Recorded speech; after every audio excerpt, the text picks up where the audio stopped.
Fusing is putting two things together. Fission is splitting one thing up. Okay? If you break your arm, they'll put it into a cast, and the bones will fuse together, putting it together. Make sense? How many of you take orchestra or band or something? Okay, there are different types, huh? Okay, fine. Whatever kind of music it is. There are types of music called fusion, like fusion jazz, okay, which takes different types of musical categories and sort of puts them together to make a new kind of music. It kind of, puts the two things together. Some people, what we call country and western or country music today is really a fusion of rock music with country music. Because what you hear on the radio today is not what was at one time considered to be country music. Okay? That's probably more common around here than people listening to fusion jazz. Okay? You might not have any clue what that means. All right? Now, so with fusion, what we're doing is we're taking two smaller elements and we're putting them together to make a larger element. Okay? So in the sun, for example, the temperatures at the center of the sun are so huge that you really don't have elements in the sense that we think about them today, or in our context here, because the temperatures are so high that the electrons really aren't attached to the nuclei. But what's happening is these nuclei are being fused together in all that heat and all that pressure. Okay, so you might have two hydrogen atoms, and it's a multi-step process. But let's say I've got, this would be tritium, and this is deuterium. Okay? All right, remember tritium? Dr. Octopus? Okay, right, from the comic books and the Spider-Man movies. Okay. He needed tritium for his fusion process. Well, here we are. We're talking about fusion, okay? So what happens is, in the pressures and temperatures in the sun, these two things get squeezed together with so much pressure and energy that you end up with a really larger element. Okay, now this thing is going to have a mass of 5 and an atomic number of 2, but that is highly unstable. So this is a transitionary form. This doesn't actually stick around. Okay, it's just temporary. Okay, and what happens is you lose a neutron, so that the mass goes down by 1 and we get a stable form of helium. Okay, so that's helium. That makes sense? So that's fusion, squeezing things together to make a stable result. All right. And if you've been watching the Cosmos series, they talked a lot about fusion because all the elements get created, except for helium itself, get created through fusion. Cosmos, the TV series? Cosmos. Really? Okay, this is being recorded if you're listening to this video. The year that Cosmos comes out, the new version of Cosmos has come out on TV, and I sent emails to you guys and encourage you guys to watch it. And it covers an awful lot of chemistry. Okay? No, it's a show about all science. Not cosmopolitan. Yeah. Cosmopolitan is sometimes called Cosmo. Not the same thing. Anyway. All right. Let's get back on track. I'm sorry I got off on this. All right. Calm down. Please. People listening to this video are going to wonder what's going on in this class, okay? This is an honors class, believe it or not. All right. No, I'm not going to edit. I'm going to leave it in here. Okay? And I'm going to call out specific students. So for all of eternity, people will know who these students are. No, I'm not going to do that. All right. Anyway. So that's fusion. Now fission, on the other hand, so this is, let's say fusion. Fission, on the other hand, is splitting the atom. Okay? So let's say I've got a really large, we talked earlier today about uranium-235. We said that enriched uranium, well, I didn't say this much about it, but in enriched uranium, what you try to do is you try to increase the amount of uranium-235 because it's less stable. And you want a less stable form because we can get more energy out of it.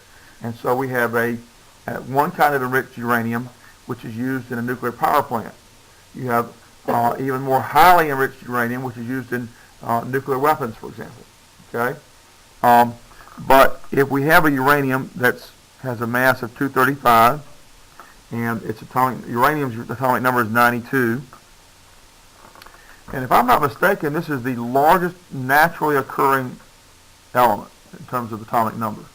Okay, the other kind of material we use in nuclear weapons commonly is plutonium, but that doesn't occur in nature that I know of. It has to be man-made. Okay, but anyway, so what happens? It's going to split.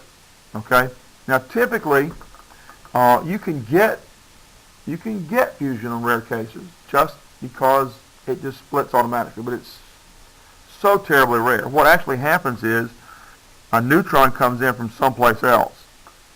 And we often think about it as a nuclear bullet, kind of like it splits it, like you blow up a melon with a rifle shot or something. That's not what happens. What happens is the neutron sticks to this and makes it even more unstable than it already was. It already was unstable. I mean, what's really happening here is this nucleus is not static, okay? It's not like this. It's actually wiggling and twisting and stuff, okay? And eventually, if you get it just a little bit, just the right way, at just the right time, it'll break up. It's like a big glob of Jello floating in water, okay? Only it's even more unstable than Jello, all right? Anyway, so you put another neutron on there, it makes it even more unstable than it was to start with, and it breaks into two big pieces, okay? So let's see, one of the big pieces it sometimes breaks into then, so we put in these two together, and we might get krypton. And then if we have krypton, what else are we going to have? Let's see, where's mine? That's 36. I'm trying to remember what else it is when it's krypton. 92 minus 36 is 56, so that would be barium. Okay? Now, I don't remember the actual numbers here. Okay, so don't hold me to this and don't say it actually comes into this. I'm just drawing this out of my head here. But let's just say krypton is 85.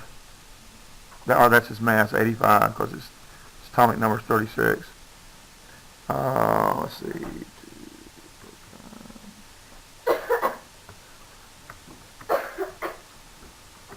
Whoop.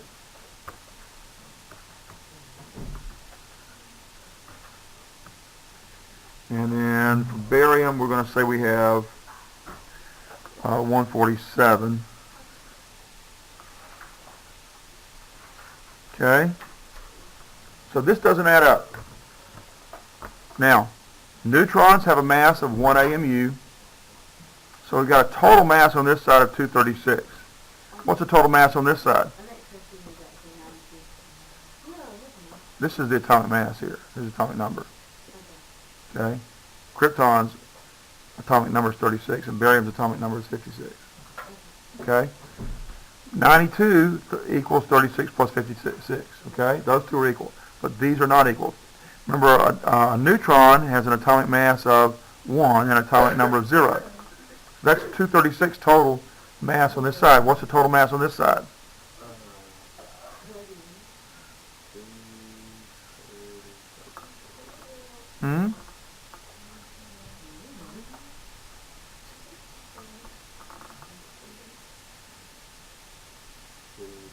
Well, get out your calculators, folks. Come on, help me out here. Don't make me do all of your work for you. The more active you are in this learning process, the more you learn. If all you do is listen, you're lucky to remember 20%.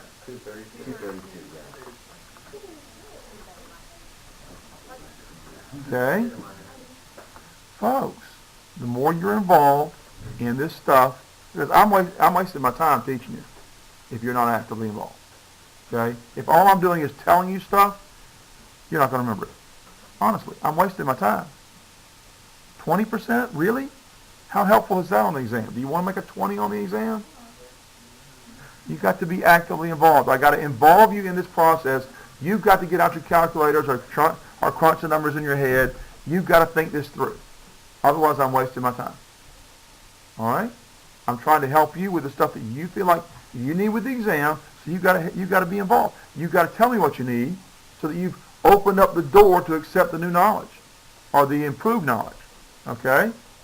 And then you've got to be actively involved in the thought process, or we're not learning anything. I'm wasting my time. I might as well give you guys a quiz. Okay? All right. What did you say the total was? 232. What does that mean? If we ought to have both sides equal, we can't destroy matter. Where can we get a mass of an extra 4 without affecting the atomic number? Because the atomic numbers are equal. No, heliums have protons. That would add to the atomic number. Neutrons, because neutrons have no protons, but it has mass. So if we have 4 neutrons, then everything works out. Huh? Well, you could, yeah, because typically when you have fission with uranium, you create gamma rays. Gamma rays are actually where we get an awful lot of the heat energy in a nuclear power plant, but it's also where we get all the radiation, dangerous radiation. Okay? All right. So that's fusion and fission. All right?